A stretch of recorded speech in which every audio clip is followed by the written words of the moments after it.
Welcome to the Spawn Chunks. This is episode number 7 for Monday, September 17th, 2018. My name is Johnny, but Minecraft folks might know me as Pixlriffs, and joining me, as always, is Mr. Joel Duggan. How you doing, Joel? Hello, sir. I am impressed that you got through that intro without calling it 2017 with all the sevens in there. I would have done it. That would have been the trap that I would have fallen into. Believe me, it's as soon as we get to 2019, which is a weird date to even say at this point, because it's so close to like everything in the future in all media is like the year 2020 or something, and we're like we're so fast approaching that. And you know, where are all my holograms? That's what I want to know. But yeah, it's going to be very strange making the switch. I was always one of those people who, when I was at school, I had the hardest time remembering what year it was when we ticked over to like January of the next year. I was always writing the date wrong for the first month at least. So yeah, that's definitely going to happen. So anyway, we're not here to talk about my school days. We're here to talk about Minecraft. And what have you been up to this week Minecraft-wise, Joel? Well, I did not get hardly any game time in worth recanting. I did some mining as kind of like some stress relief. Like I looked at an ugly displaced chunk mountain that was bugging me and has been bugging me for months, and I just decided to log in and mow it down to the ground. Nice. So that was the extent of my gameplay. However, I did spend quite a lot of time fixing some connected textures that I had installed, I guess back when 1.13 flipped over. I had updated the textures, but the connected textures were, of course, not working, and we're going to get into this a little bit in the news. But my connected texture glass pack that I had found, I don't know where I found it. I wish I could link it to people, but I mean, I could share it with people from my own library, but I don't know where I found it in the first place. But I really, really like it. And of course, it was not updated to 1.13. And I had to learn how to update it, just kind of through some trial and error and through some checking out some new texture packs and stuff online. So I not only did I have to update the many, many, many panels in a connected glass texture, because there's like something like 47 images that you have to update for every color of glass. I've never looked into that, so I've never quite like realized it's a little the scope bizarre. of it. Yeah. You don't need, there's a way to do it with only 5. You don't need all 47. The pack that I had happened to have all 47 set up. So I was like, all right, well, the file structure is already there. I'm not going to mess with it. I'm just going to go in there and just update the things that I need to update. And really what it was the new block IDs. So I was getting some issues with my ferns not displaying, as well as some other things in the game displaying kind of funny. I was like, well, this is really weird because I didn't change anything in my normal texture pack. What was going on? The properties files that you use in a connected texture pack were pointing to old block IDs, which were numbers. And now they were getting confused with stuff. Everything's words now. Which makes your life as a relatively new person coding and looking under the hood for Minecraft very, very easy. You're like, what should I replace this thing with? And you're like, oh, I should replace it with gray stained glass pane. Imagine that. And you just like, well, this is going to be pretty easy. It's tedious, but rewarding in the end. And the other thing that I was working on, which was kind of part of the tedium, was the changes that we had mentioned earlier about my yellow, and I actually updated the magenta glass as well. And all it was just like these little hue shifts just to kind of get rid of the green and get rid of the purple and make magenta actually magenta and make the yellow glass actually match all of the World of Color updates that they had. So it was just something like that I wanted to get out of the way, so that now as I go forward and have some more time, in the next couple weeks to play in Minecraft, I don't have to go, oh God, I really wish I had fixed this pack. So that's how I spent I think it was my Friday. That's kind of how my Friday evening was just kind of mucking around under the hood, which I really enjoy. I kind of flip back and forth between being under the hood in Minecraft and then also playing the game. Sounds good. Well, I've done a little bit of mining myself this week, although not correcting chunk errors. This time I was mining for resources, so I, strode out into the mountains, found myself a nice place to dig down to Y11 and went diamond mining.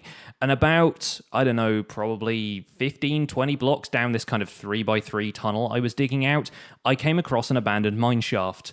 And it was the best abandoned mineshaft I have ever found. Normally, when it comes to these things, I always find them kind of underwhelming. Like, you hit an abandoned mineshaft and you're like, okay, great. Somebody has dug all of my tunnels for me. I can just go through, strip out all of the resources as I find them. But they never quite get low down enough to find, like, really good resources like diamonds and gold and lapis and stuff. So I always end up digging away from the abandoned mineshaft in order to find those. Like, mostly you're just finding coal and iron.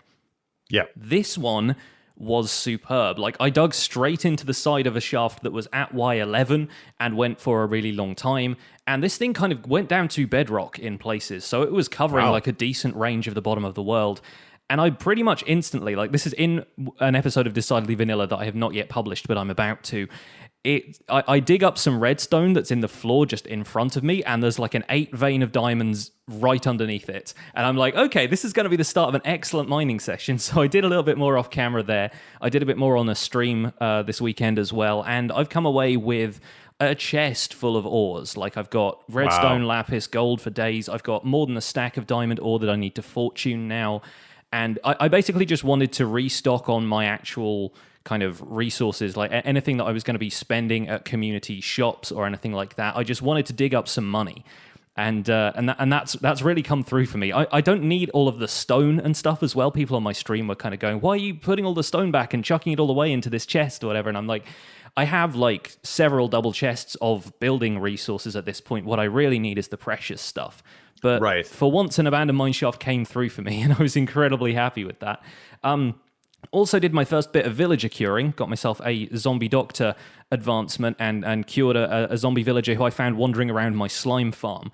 And nice. As a result, I got him back up to the surface pretty easily, just made like a bubble column water elevator. They're still the best things in 1.13, Joel. Like, it's so nice being able to like, oh, I need to transport this thing up 40 blocks. Let me just grab some kelp, fill this all in, make it water sources, put a bit of soul sand at the bottom, villager straight up to the surface, no problems, no zombie interference. It was just great. It's the best way to transport your villagers around now.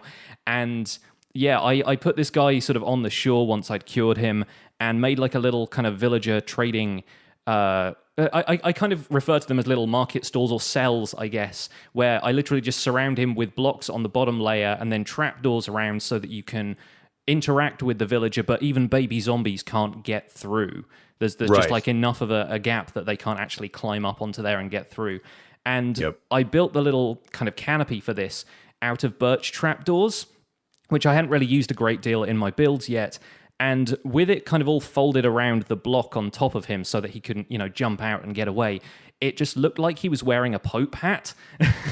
and this was really great because he was a priest villager. He was one of the kind of, purple-coated villagers. Yeah, he was a cleric. And so I was trading all my rotten flesh to him. And so for some reason, the first villager I cure, I always name him Gerald. It's just one of those kind of generic, kind of weirdly old-fashioned names that I think suits villagers very well. The kind of, Gerald, and so I've named him His Holiness Gerald the First, and that is gonna be my first villager. So I want to get into villager breeding, but that's definitely going to be something for the weeks to come, I think. So that's what I've been up to, and I've been enjoying myself. After a little bit of time away, I've had a full week of being able to play Minecraft now, so definitely getting back into the swing of things. Nice. It's always nice when you have a break to kind of dive back in and you feel refreshed, because there can be a bit of burnout with the game. Even when you want to play, I've noticed where I've sat down saying like, I have 2 hours. It's a rainy Friday night and I want to play Minecraft, but then I sit down and was like, I have no idea what I want to do. And it's one of those things where like you kind of have to wait until you have both the inspiration and a little bit of time away from the game, I think, to kind of come back in and really dig in. Yeah, it's nice to have a sort of brain refreshing kind of session, and then just it's a lot like art. Like I've spoken with a number of artists over the years on my other podcast, Comics Coast to Coast, and one of the pieces of advice that seems to be filtering out more often these days is get outside of your studio and live life, whether that's hanging out with friends. I mean, sometimes it's playing video games, sometimes it's out having a hike, whatever it is. because a lot of artists, especially with social media these days, and you could say the same thing about Minecraft to kind of bring it back to our main topic here, is that, you know, you see a lot of YouTube videos and Let's Plays and tutorials and all this stuff. And it just feels like everybody around you that you are following on YouTube is doing absolutely nothing but play Minecraft. Yeah. And that's not the case. That's just that misconception that social media in general has these days, where you're getting the highlights of everybody's life. And artists in particular, if you work all the time, you have no inspiration because you've not done anything to inspire yourself. Yeah, totally. And I definitely feel that with Minecraft. Like, I basically came back from my hike yesterday thinking like, all I want to do is landscape in Minecraft. Like, I have so many ideas right now. And it's just, I don't have time because like, I know that that's like a 3 or 4 hour session of just like, you know, landscaping something. And I know I can't do it right now, but knowing that, you know, that experience is going to be something I can then pour back into the game is really cool.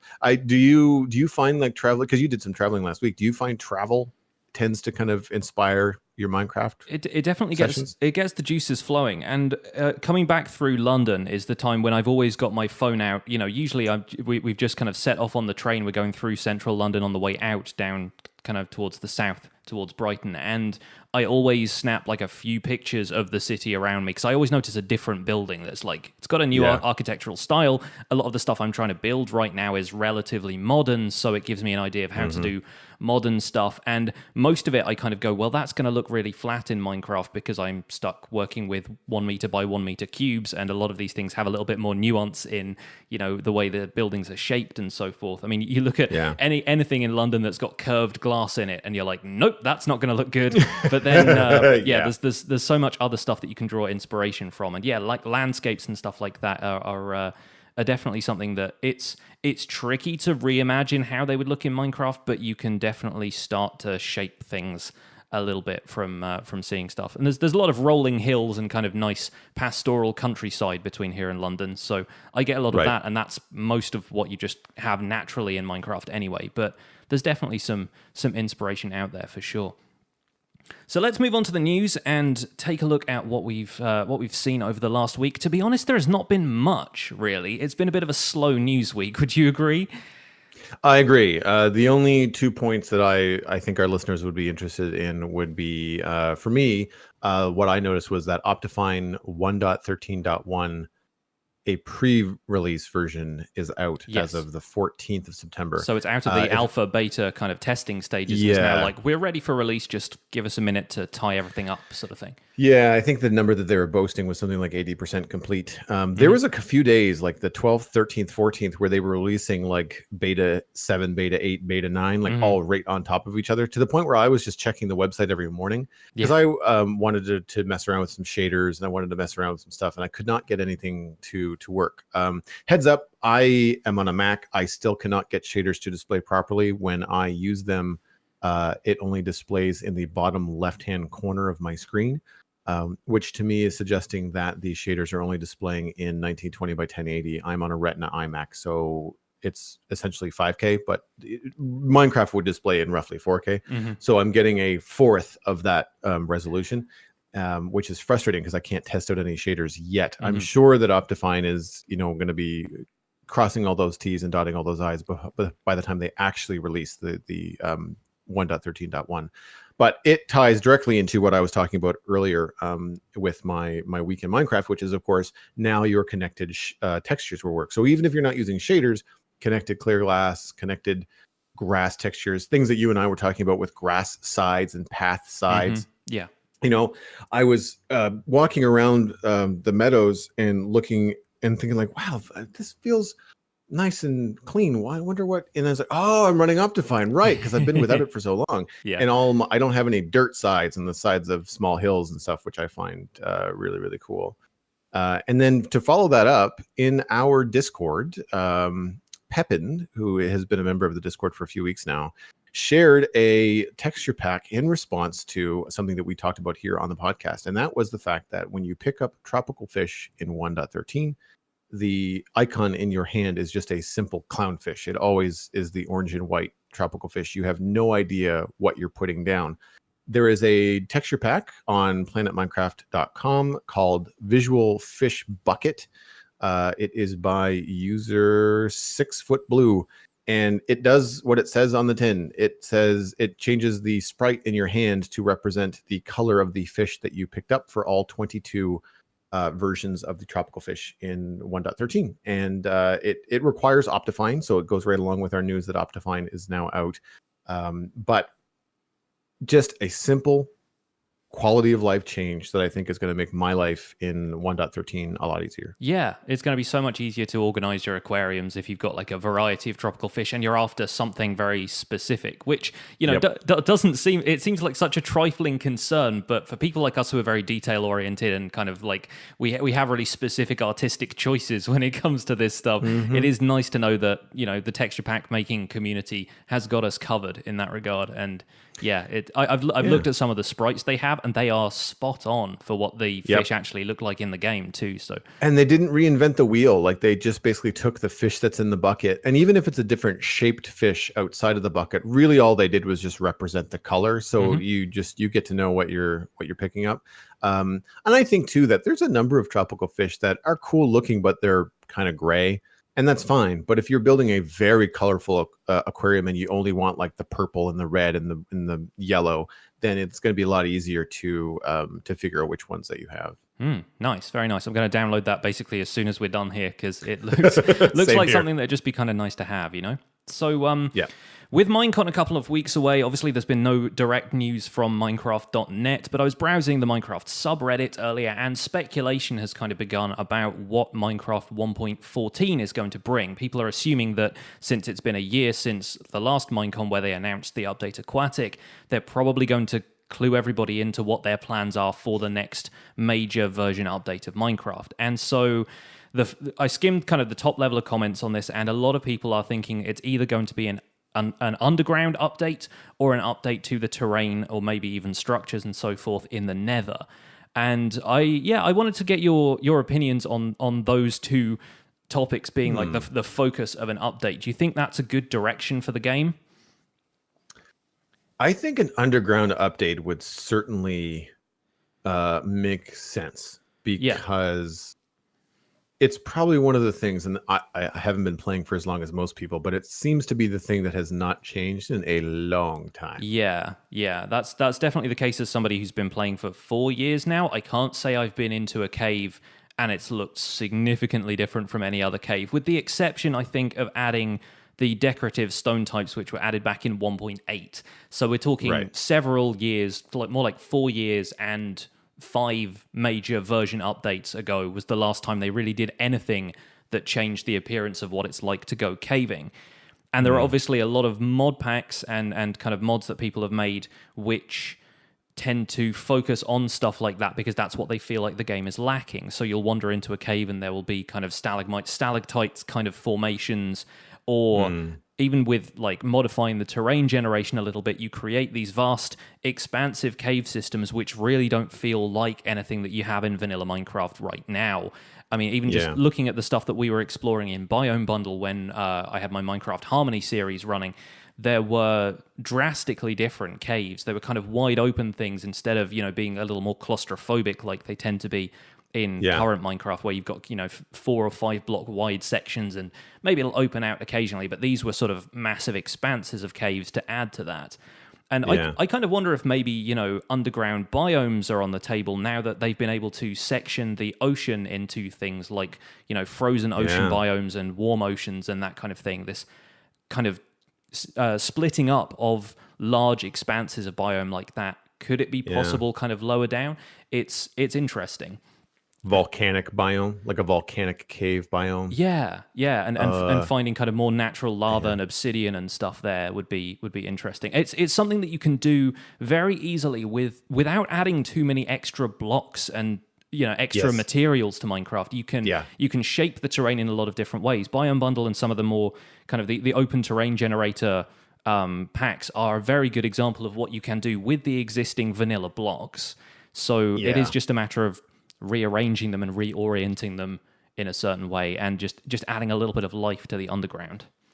Yeah, and even if they didn't want to get too far from what they've already done, like adding situations where sea caves, like caves that kind of come off of, say, if you have an extreme hills biome next to an ocean biome, you could then put some caves in the border and then have that cave like really dive into the expanse of the extreme hills. Like so you could take this cave and just go under things and find air pockets and again adding to that adventure that they're trying to push in the game.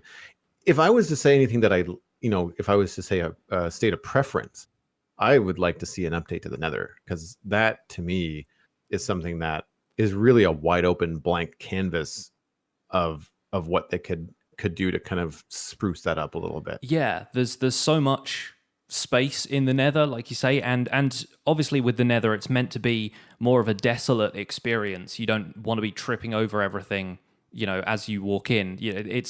Right now, I think the amount of challenge that is present in finding a Nether fortress to begin with is, I'd say it's okay. Like occasionally you just explore forever and you never find one, but it's kind of it's balanced enough. But yeah, just having the occasional extra things, and maybe not necessarily having them at the kind of the spawn height that you normally end up with at the Nether, sort of like sea level in the Overworld, roughly equivalent kind of Y64. You could have something that's, it's up in the ceiling, and so you have to dig upwards or maybe even downwards to find. And kind of adding a couple more, if not structures, then maybe some more resources, or maybe just some kind of like something a little bit more valuable in the Nether to encourage players to explore there, and maybe add an element of danger to it as well, because the Nether is known to be a fairly dangerous place. But I feel like for a lot of people, once you've gotten used to being in the Nether, it really doesn't pose much of a threat. No, and it even like it's hard to kind of come up with something in the Nether without adding new blocks, because I want to get away from that rat hole. But even just changing the way the formation in which netherrack forms, if it was more spiky, like if it was a little bit more challenging to movement, if it looked more like a cave than it did just this real random kind of smattering. You want something more cavernous feeling. As you're looking I'm okay with being able to see like really far in the Nether in terms of like, well, it's obvious that this thing expands in that direction. I can't necessarily see what is out there other than I can see that it's spacious. But then you have that entire, gameplay challenge of like, okay, well, this is lava pits and big drops, and like in early game when you first go to the Nether, like it's treacherous. Like, so to have that kind of cool, gameplay mechanic of how do I get there, rather than I just have to turn and dig through hundreds of blocks of netherrack. I just have to make sure I don't fall in a hole or have lava come up the side on me. And I find that really boring. Like that to me, you're digging a 1x2 tunnel to find something, and that it's like it gets really tedious really quickly. But if you always had to juke and jive and turn and go up and down and left and right, it would be challenging and it would be slower. It would not be as fast for people that are in the rush to end game, but I think it would make the Nether more interesting. Yeah, and I actually, when I was doing my Minecraft Survival Guide series, I got to the Nether a couple of episodes ago, and I found I had a really good Nether spawn. It was kind of flat and open to begin with, but then it was a little bit treacherous to kind of get across to certain areas, and I found a Nether fortress quite organically, and it felt like the right sort of Nether experience, but that happens maybe 1 in every 20 or so times. Like a lot of the time when you spawn into the Nether, it's just awkward. And yes, it's hell, so it's meant to be kind of annoying to the player, but even so, yeah, it'd be nice to see something giving the Nether more structure. And recently in 1.13, they've added ravines to a lot of stuff. The ocean now has ravines. Some of which actually look very dramatic, and some of which now carve into the underside of the landscape in kind of a way sort of like what you're describing with the kind of sea caves that kind of really go into the land, but not in a way that really feels like that's intentional. It sort of seems like a happy accident a lot of the time. And the ocean floor ravines with magma blocks and stuff look really great. So seeing them, they're kind of experimenting a little bit with how existing biomes can be changed and refreshed and stuff. And so I'm thinking that's potentially good news for somebody who wants an underground update. The Nether has ravines as well, but again, they're just making things more awkward, making the terrain a little bit more treacherous, but they don't really feel like they've been put they're not as deliberate or necessarily as organic as all that. They just feel a little bit kind of haphazard and random, and maybe a little bit more extreme.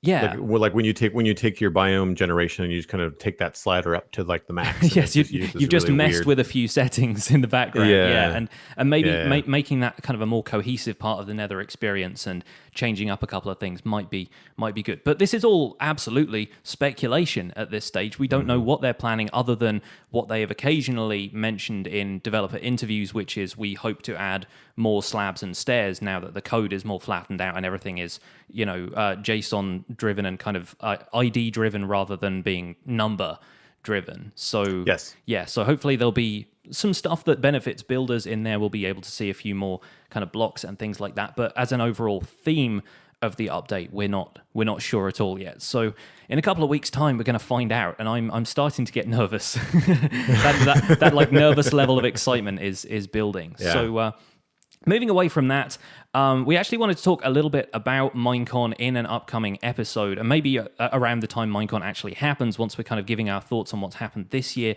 We'd also like to share some listener experiences with anyone from anyone who has experience attending the actual Minecon conventions that were held before last year, so kind of 2016 and previously, because I've been to a Minecon Earth kind of event in London, but it wasn't Minecon. It wasn't kind of, several days worth of convention all geared around Minecraft with the panels and so forth that they've had in previous years. I have actually turned up to the place where they were holding Minecon, but just because we were going to have a meetup with some of the people from my vanilla server there, and a couple of them had actually got tickets and so forth, but myself, my brother-in-law, and a couple of our friends hadn't got tickets to the event. We just wanted to show up and meet these people because we rarely got a chance to actually all hang out together. A couple of them had flown in from the US. So, I've been up to the front door of an actual Minecon, but never gotten in. So it'd be really great if anybody has experience with Minecon in previous years, before it was a kind of Minecon Earth live stream, and wants to email the show with your experiences. We would love to read out some kind of listener emails about what you enjoyed about Minecon, what you thought maybe has, prompted the change between, actual physical conventions and the live stream format they have now, what you would like to see in future Minecons. All of that stuff. Talk about your cape if you want to, because they used to give out capes to people who had attended Minecons, and they don't anymore. So yes, feel free to brag about your cape a little bit. But we'd love to read up some of those. The email to do that is thespawnchunks@gmail.com. We'll also remind you of that at the end of the show. So it'd be great to hear from you guys a little bit more. And speaking of hearing from you guys, I wanted to read out an iTunes review, seeing as we've got a fairly slim news segment this time around. This is a review we got from somebody who goes by Ginger Kidney, which is nice, a delightful name. And they said, as a relative newbie to Minecraft, I find some sites and podcasts too technical or only really suitable for people who have been there from the start. However, the Spawn Chunks caters for all comers without judgment or preconception. What makes it especially enjoyable is the relaxed style of the presenters, which makes the hour or so episode fly by in what seems like mere minutes. Keep up the good work, guys. Thank you so much. That's such a kind review, and I think it's an important aspect of this show that we try and cater for people at all kind of entry level and experiences of Minecraft. Like I often worry that I'm over explaining things too much when I pause and explain what I mean, but I do want to make sure that people don't kind of get left behind by some of the stuff we're talking about. We tend to delve into things in a great level of detail. So the fact that people are finding it's kind of suitable for all kind of levels of experience is very good. That feels like we're delivering what I want us to deliver. I agree, and I'm really flattered from the review that Ginger Kidney gave us, because we have not really made a big statement on the show as like, this is our mission and this is what we want to do, but we've talked about it off mic. And when you have someone that just kind of reviews out of the blue and basically hits on all the points that you've been aiming to hit on, you're like, yes, okay, yes, happy to hear that we're doing it. Yes, people understand us. I like it.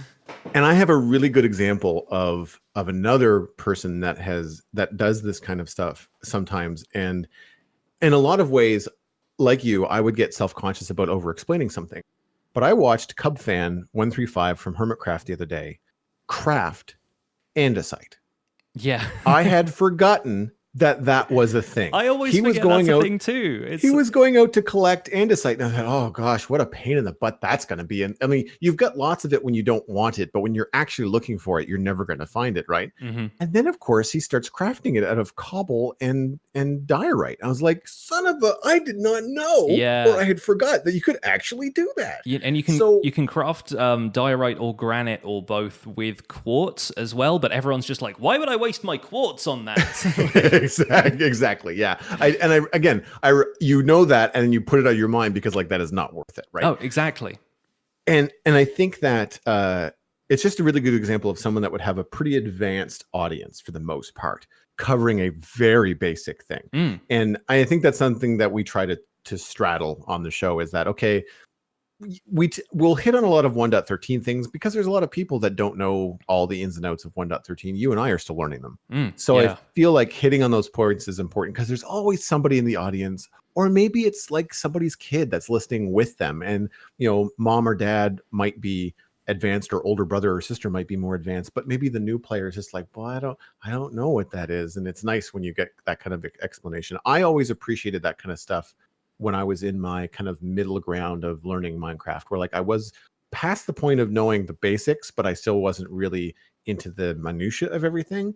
And I always find that back and forth helpful when you're either listening to something or watching YouTube videos, etc. Yeah, it's something I tried to work into an episode of Minecraft Survival Guide where we were looking at potion brewing, and I hadn't gotten myself any magma cream, and I thought, well, if we're going back to the Nether, it's going to be useful to demonstrate fire resistance potions. But I'd got a little bit of leftover blaze powder, and I'd actually found a slime whilst I was mining quite early, so I had a couple of slime balls, and I reminded people who have probably forgotten at this point, because it only occurred to me whilst I was recording that episode, that you can combine slime balls and blaze powder to get magma cream if you haven't found a magma cube to kill.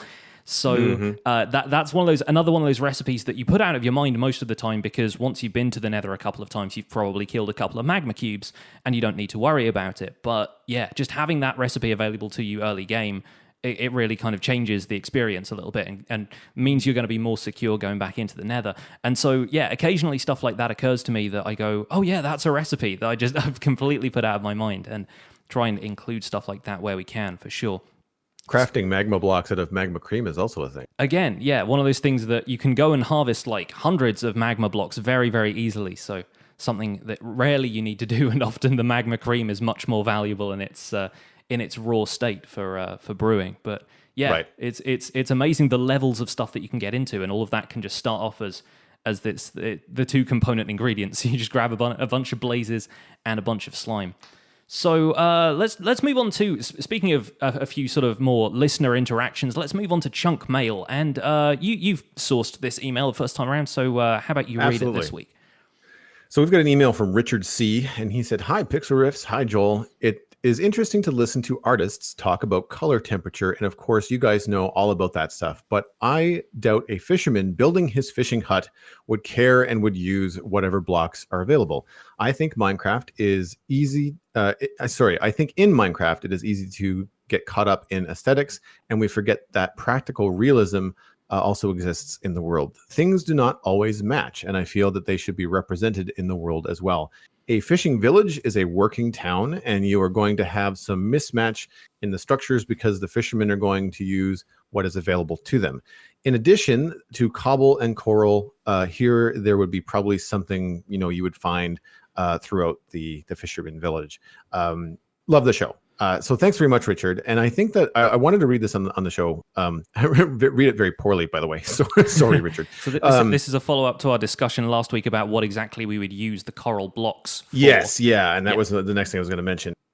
Response to the discussion last week. And I wanted to flag something because this kind of brings up an important point with the discussions that we have specifically about textures, and when we get into more the discussion topic on the show.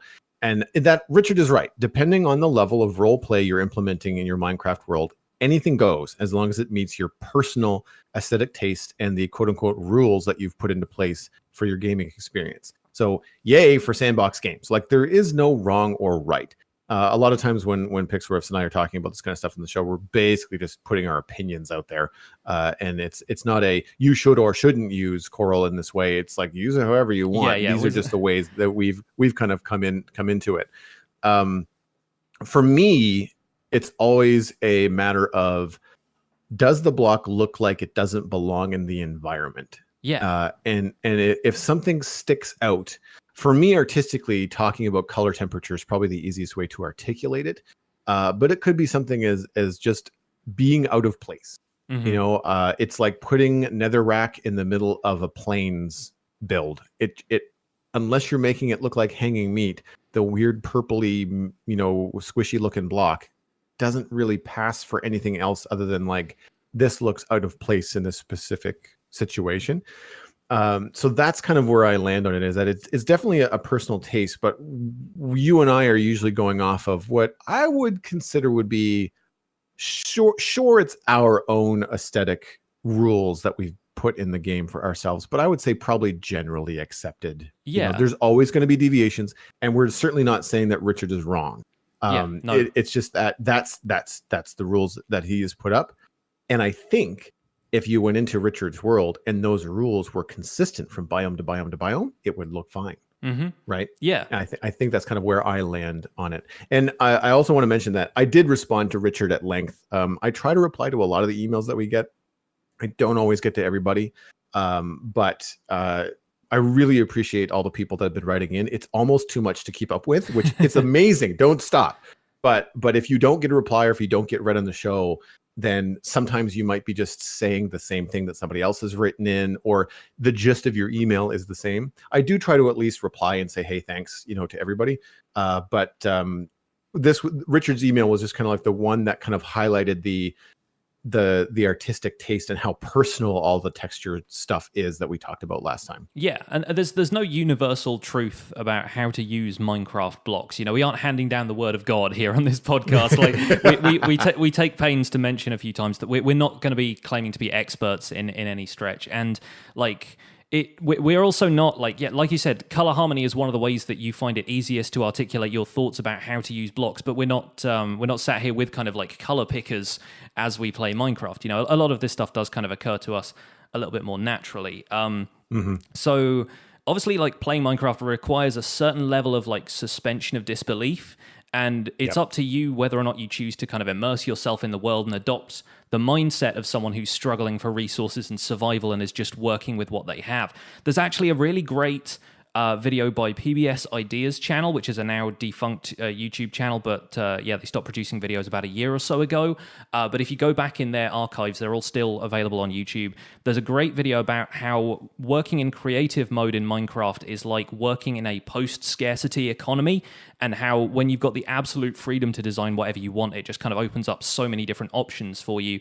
And that's always the level I try and achieve in survival. I try and gather as much resource as I can so that I don't have to really work in that scarcity mindset. And that's just the way I like to play the game. I like to have so much choice that I can choose not to worry about, modifying this so it looks like I'm just kind of cobbling together what I have from what's around me. But that in itself is an artistic choice. Likewise, being somebody who thinks, well, I'd have to smush together a coral block and use it in the wall of my home is also an artistic choice. Detaching yourselves from terms like color harmony doesn't make the choices you're making any less deliberate. And exactly. And so there's so many different ways to skin a cat, so many different ways to play Minecraft. We're not gonna we're trying not to dictate to everybody how to play. I really hope that doesn't always come across. I also had the thought that coral blocks would actually make a lot of sense in a fishing town, not just because they look good in builds as part of the walls, but kind of in a meta way. The presence of something like coral blocks or prismarine implies a connection to the ocean because, as a player of Minecraft, that's where you find those blocks. Right. So I feel like a fishing town that used a bunch of coral and kind of built up with a bunch of coral, even if it wasn't meant to be living, growing coral in that area, would still look like, oh, hey, that's a fishing town from a distance, So I like the idea. And yeah, I might end up building a fishing village at some point to kind of have a little bit of that coral around in builds. Again, like we said last week, I still haven't used the coral blocks all that much. And whether that's just because I haven't gotten around to them yet because I don't have the designs in mind, or just because it's a little bit more scarce and I don't want to mine it out of the coral reefs because the coral reefs look too nice. That's something I will work on, I think, in future. But thanks for the email, Richard. We really appreciate your input. Yeah, I think that's a really good point. similar to how using dark oak in a mesa or a roofed forest looks not, I won't say correct, but looks like it matches because those are the materials that you would find around. Yeah. Like not that dark oak grows in mesas, but that the abandoned mine shafts that you find in mesas are usually made of dark oak as opposed to regular oak. Yeah, yeah. And so your brain, just out of natural Minecraft vanilla generation, those are the blocks that you associate with that biome. So if you're building a house in a mesa, building it out of birch might look like it kind of pops off the landscape a bit. Whereas if you build it out of, it's going to look alien to that environment. Yeah. Yeah. I like the idea of building a fishing village out of all the blocks that you find in the ocean. That's a really like prismarine and like all the things that won't be necessarily like right off the shore, but like everything that you would find kind of in and around the bottom of the ocean would be really interesting to find in a fishing village build. Like I think subconsciously you would certainly connect the two. And it's an approach that Mojang has actually adopted themselves when thinking about generated structures in the game, which is something I wanted us to talk about in detail this week. Lately, they've actually adapted the villages that generate naturally in the world to have materials from their environments. Previously, you found desert villages or standard villages, plains villages, which had either sandstone in them from the desert, or it was cobblestone and oak wood used exclusively throughout the kind of plains villages you would find. But more recently, they've had them generating in savanna biomes and taiga biomes where you find acacia and spruce, respectively, and they generate with the spruce or acacia wood as part of the village. The roofs and so forth and the farms are all made out of the logs and stairs and planks from those biomes. So it's something that Mojang has actually started to incorporate themselves into revising those villages. So yeah, I wanted to talk about the structures that we find in Minecraft right now. The kind of villages, you've got abandoned mineshafts and strongholds. This is all stuff from the overworld right now. There are various temples, witch huts, woodland mansions, igloos and fossils, which I feel like get kind of forgotten when it comes to listing off the structures. Yeah, the thing about igloos for me is that they're hard to find because you don't explore snowy biomes much. You go there to get snow and then you leave again because they're not particularly hospitable places. Right. And likewise, fossils are always going to be underground. They're sort of randomly in deserts and swamps, neither of which I do a huge amount of digging in at the level where you find fossils. So they kind of fall by the wayside a little bit, which I think is a shame. But we'll get to more of that in a second. You've also got now shipwrecks and underwater ruins that have been added in 1.13. In the Nether, as we mentioned before, a bit of a desolate place, just the Nether fortresses. And in the end, you have the obsidian towers and exit portal that form the kind of structures on the central island. And then further out, you find end cities.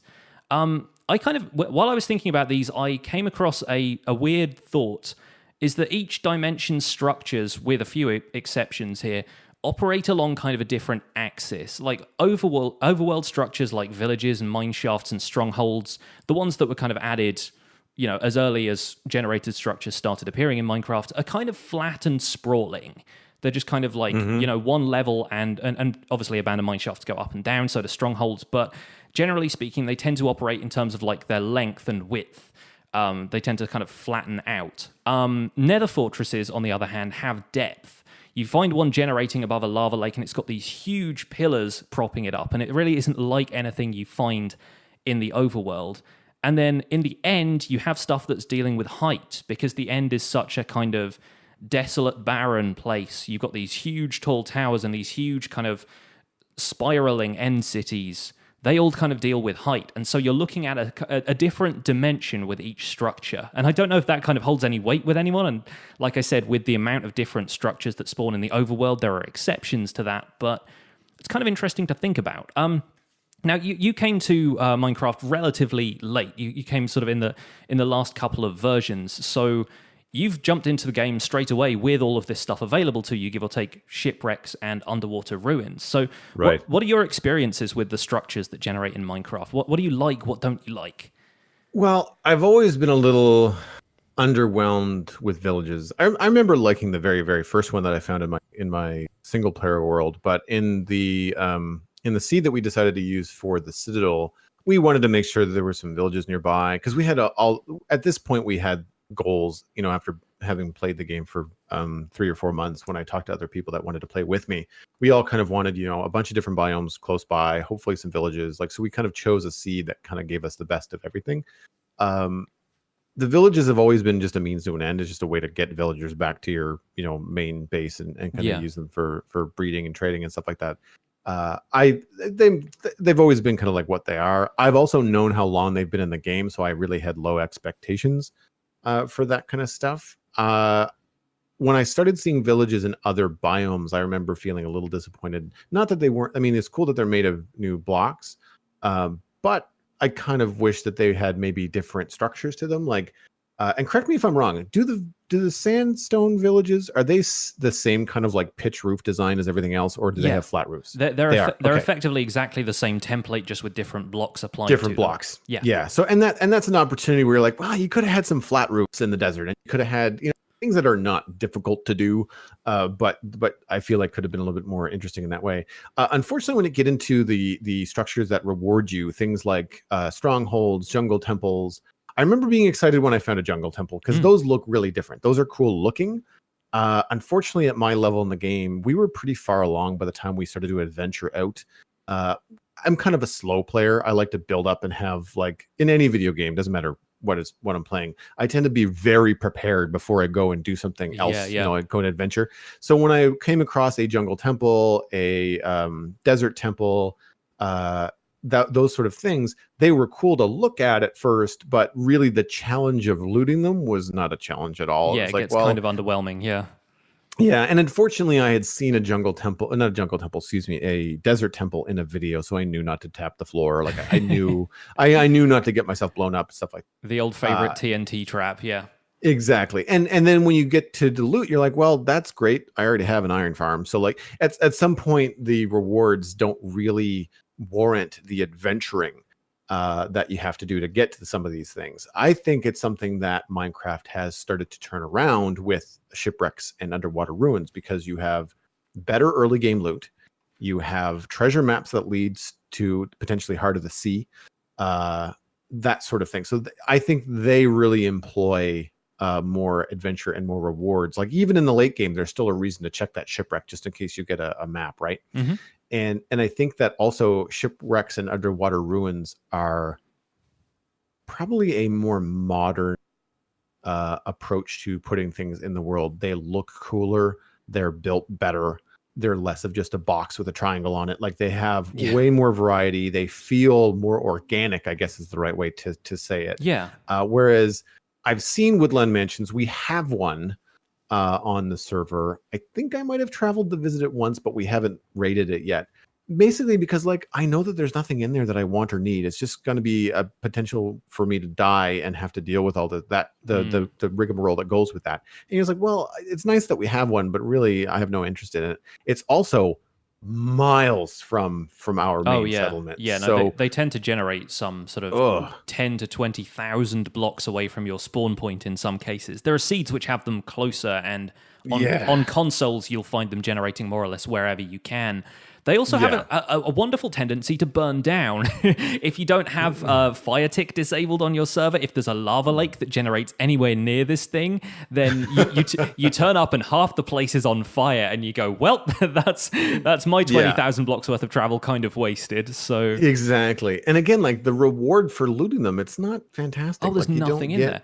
You don't get anything out of that. So, I mean, I can appreciate that you're not supposed to get loot every time. Sometimes these structures are generated to increase the adventure, to have mini bosses or mini raids, to kind of draw a parallel between something like, World of Warcraft or other, open world type games.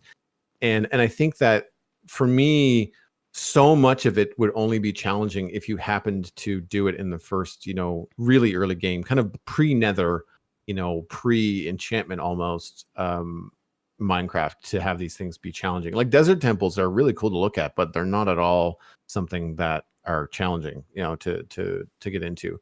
I also find it odd and very frustrating in a number of ways that all of the structures, if you ever wanted to incorporate anything into your own builds, you have to build on an even wide, like, they're all centered on 2 blocks, not 1. Yeah, it's odd, that. Which I find weird.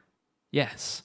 Yeah, it's very strange. And The thing about Woodland Mansions for me is that the illagers themselves are kind of the loot there. They're sort of the treasure. The thing is, I think the problem really is adding in something that's going to be a challenge for people of all skill levels, and that's really the difficulty, because obviously there are a ton of kids who play Minecraft that might not be, you know, might not have like the refined motor skills that we as adults in our 30s have. Sure. They're going to have a little bit more trouble with stuff like that, and so maybe it's going to come across as more of a challenge. But then there's less. Or to flip that. And say parents that are playing with kids where the kids are experts at the game and mom or dad are just along for the ride, and they're going to find the Woodland Mansion very challenging. Feels like a much more likely scenario than what I just described, actually, thinking about it. Yes. So apologies to all the kids out there. But the thing about Woodland Mansions for me is that the illagers are kind of the only reason to visit. But then there is functionality behind them that is kind of fun. Like if you kill an evoker, that is the only way of getting the Totem of Undying, which is an item I've never really used except to get the advancement for dying with one in your hand and having it kind of save you from death. But I don't normally use them, but I think they're used a lot in kind of PvP servers and other things, so it's kind of useful to have them. And then the Vindicators, the other ones, the ones with the axes, have that amazing functionality where if you rename them, if you name tag them Johnny, which I take as a personal affront, they turn into kind of axe murderers who will kill anything that comes nearby, not just targeting other villagers or players. They will attack anything. So you can use them to farm animals for you if you want to. I remember on the last season of Hermitcraft, Azuma had one of those killing all of the mushrooms that would spawn on his, like, 1 square of mycelium that he had on his mushroom island. And so that was just his food farm for the entire season. He was always getting steak produced, which is quite a neat way of doing things, and that's a gameplay mechanic you can exploit if you're a more technical player.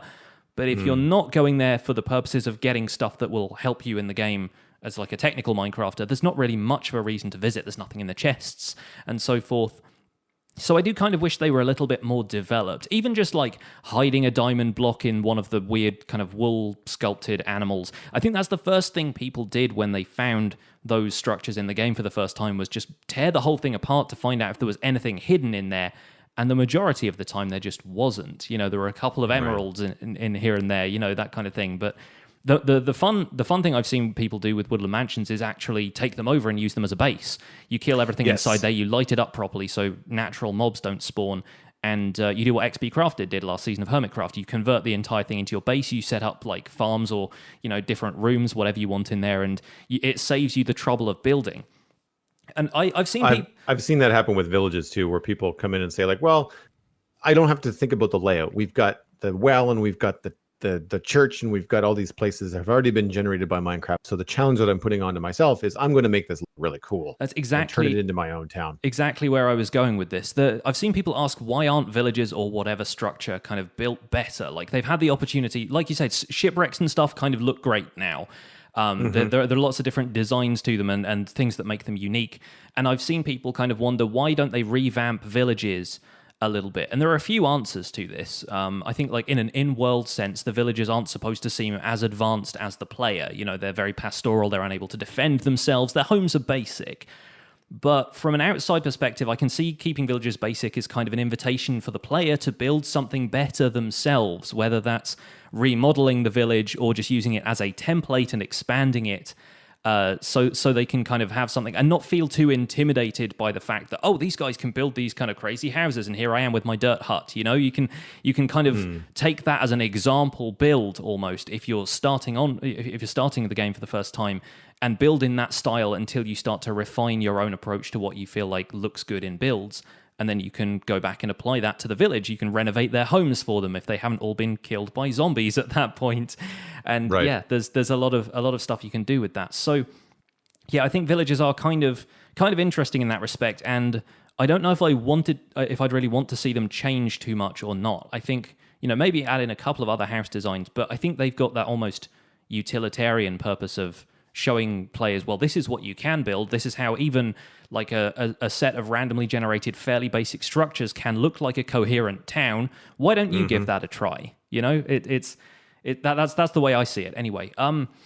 When it comes to the other stuff, I really think ocean monuments are still the most successful overworld structure in terms of like the whole package they provide, they're scarce enough that finding them is a challenge. Obviously, with map overviewer tools and things like that, you can often pinpoint ocean monuments just based on your seed. So if you want to go out and find one very specifically, then you can. There's also a command you can type if you have cheats enabled that allows you to locate the nearest ocean monument if you want to.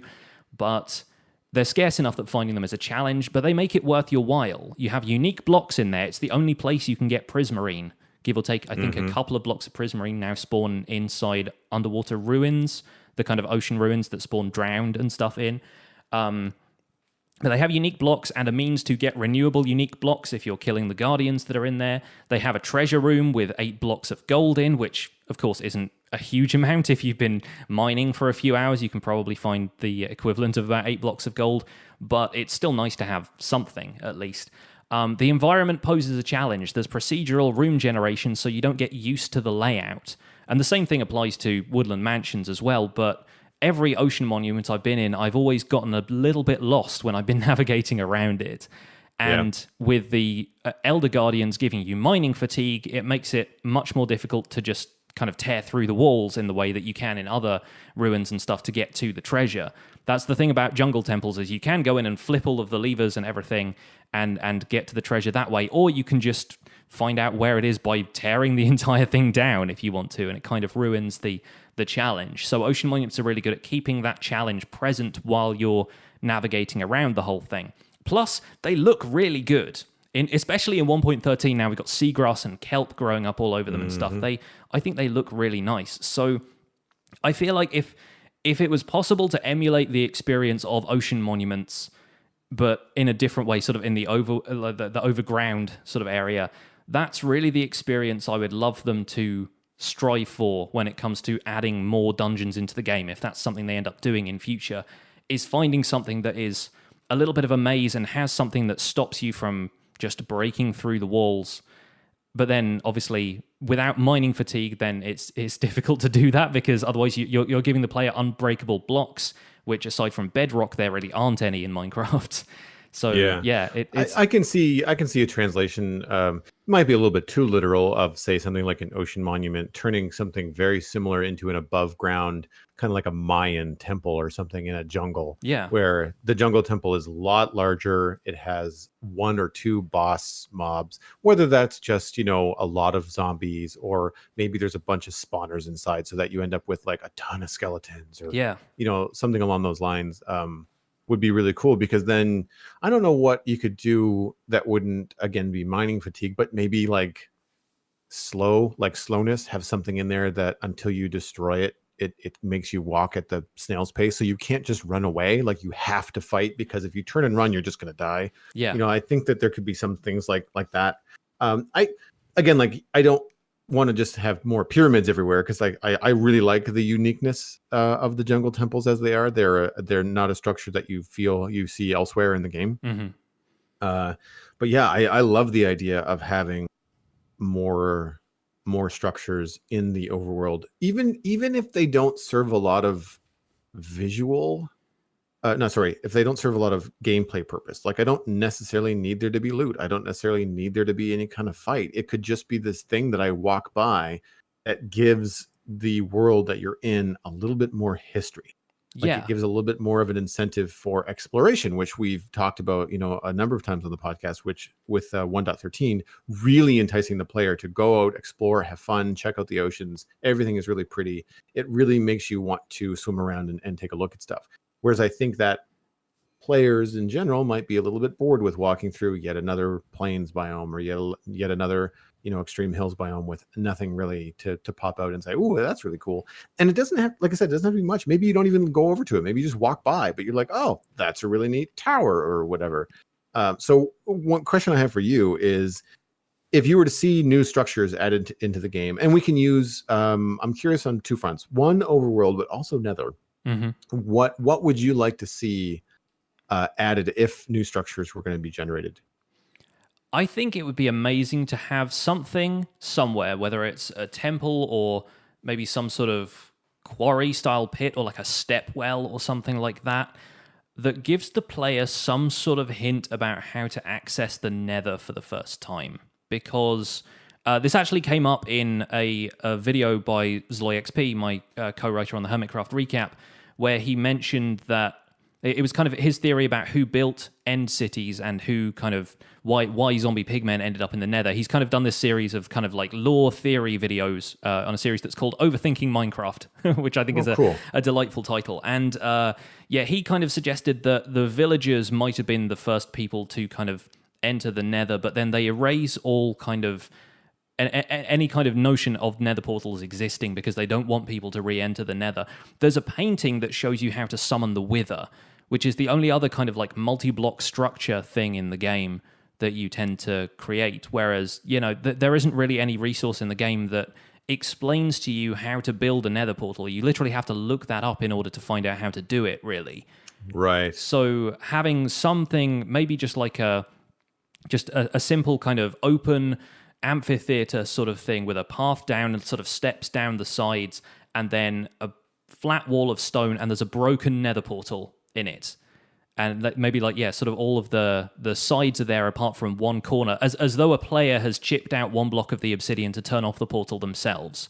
Right. And that basically prompts you to go, well, if I fill this in, what happens?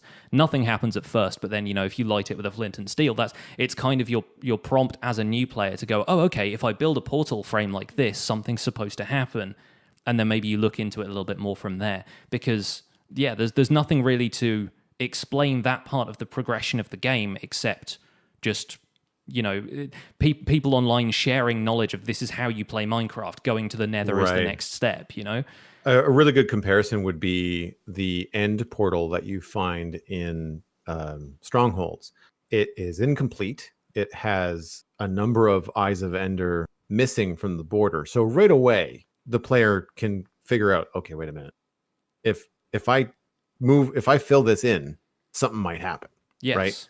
Whereas you don't have that with nether portals. And I remember that being a point of frustration with me when I was literally, when I was thinking too literally about playing Minecraft. It's like, well, there's nothing in the game to tell me, to go do this. So I had to kind of take myself out of it and say, like, okay, I just have to bite the bullet, realize that this game has been around for 8+ years and just go look some stuff up. And I think that having some structures that tie the realms together is a fantastic idea. Mm-hmm. Yeah, I think it would work. How about you? What kind of stuff would you like to see added to the game aside from that? Well, for me, I want to go along the lines of smaller structures, things that would be very easy for Mojang to add into the game, things that would add very simple visual appeal to the player as they go out and explore. Because really, I mean, there's witch huts and swamps. You've got Woodland Mansions, very, very seldom. So I feel like there should be a little bit more of a visual reward for walking through a bunch of new biomes. And it reminded me of something that I saw back when I was watching your Harmony series with Python GB. And you guys were using Biome Bundle and a bunch of other smaller kind of vanilla plus mods. But the thing that struck me the most about that particular biome pack was the number of different, very simple, very Minecraft vanilla-esque structures that you would pass by in just your walking across, a rocky landscape, and there's a tower.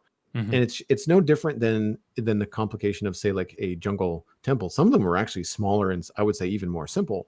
But there would be a chest at the top that was booby trapped, or there would be a couple of mobs inside because they were dark, etc.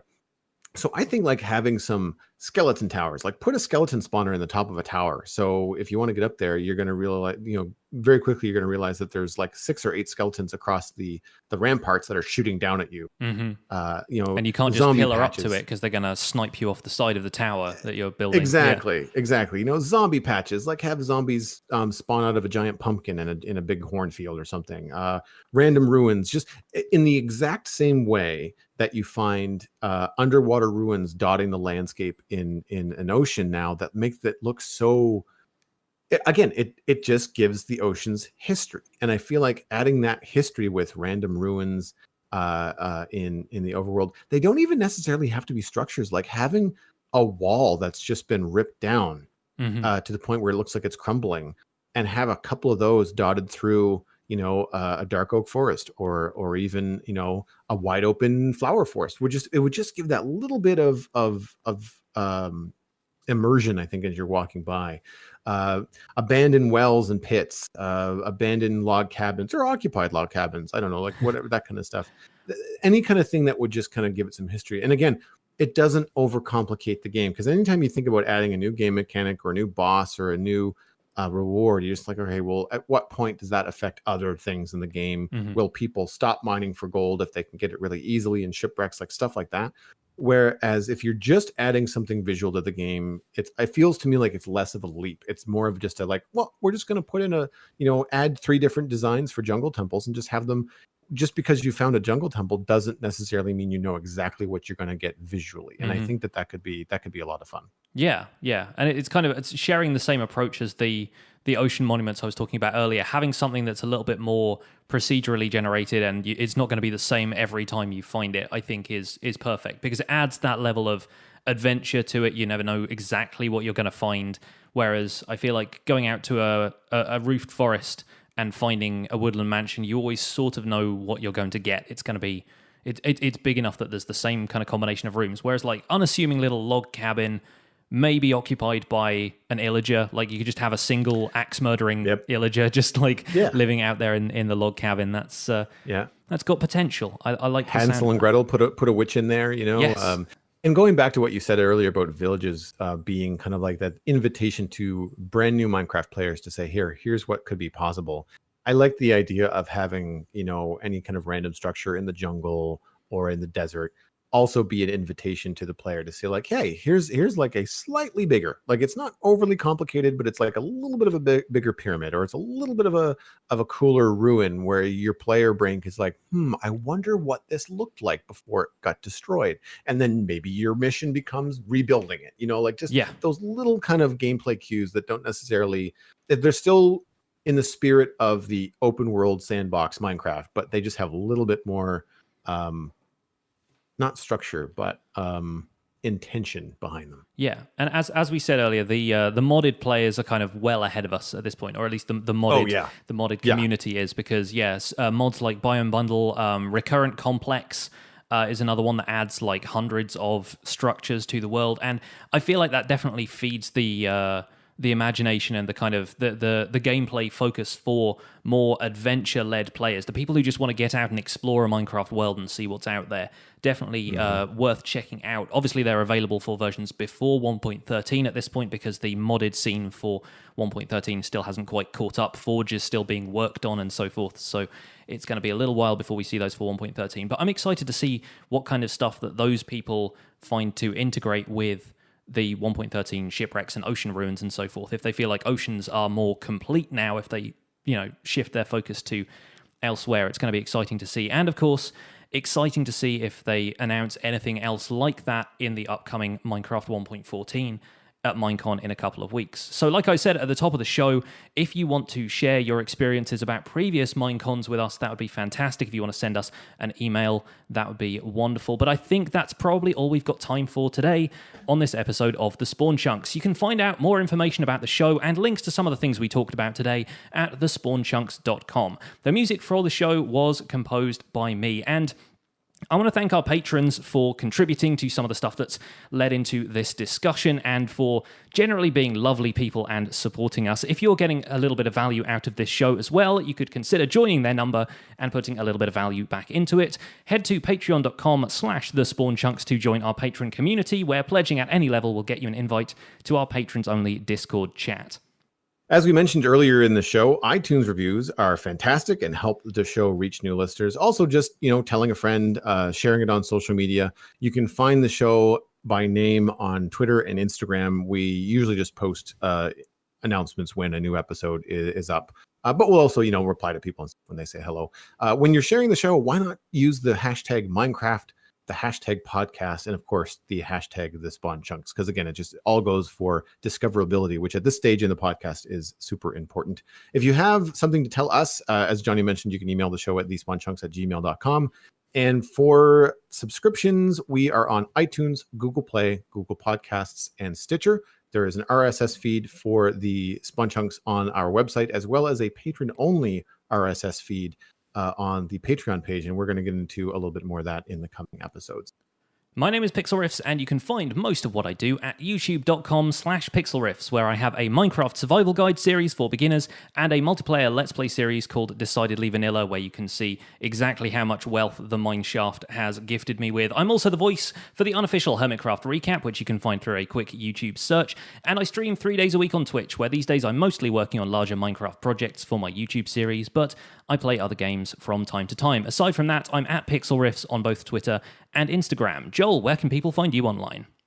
Everything that I am doing online is at joelduggan.com. If you're interested in hiring me as an illustrator or a designer, then just go ahead and email me right through that site. You can listen to my other podcast, The Sizzle Cafe, at thesizzlecafe.com, as well as Comics Coast to Coast, where I talk to artists and illustrators there with my buddies Brian and Matt.